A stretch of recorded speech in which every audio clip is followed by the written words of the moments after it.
Hello guys, তোমরা কেমন আছো? তোমাদের সকলকে জানাই ভেরি গুড মর্নিং। আমি সকাল সকাল পুরো রেডি বাড়ি যাওয়ার জন্য, কারণ আমার নাইট ডিউটি চলছিল, শেষ হলো। এবার আমি বাড়ি যাব। এখন আমি বাসে আছি।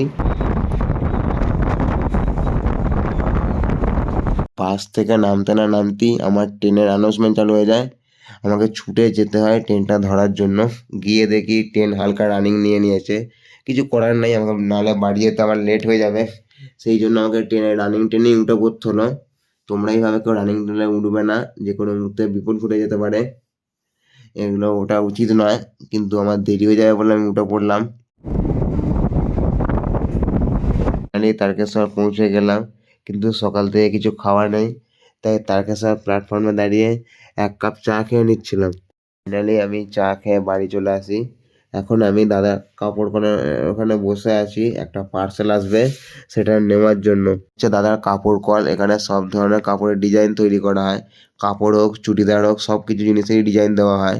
পাশে একটা রিমোট মতো টিভি মতো আছে, ওটাতেই ডিজাইন সেট করা আছে।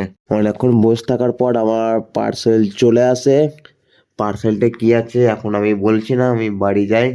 বাড়ি গিয়ে তোমাদের দেখাচ্ছি কি অর্ডার দিয়েছিলাম অনলাইন থেকে। অনলাইন থেকে যে জিনিসটা দিয়ে গেছে সেটারই আনবক্সিং চলছে।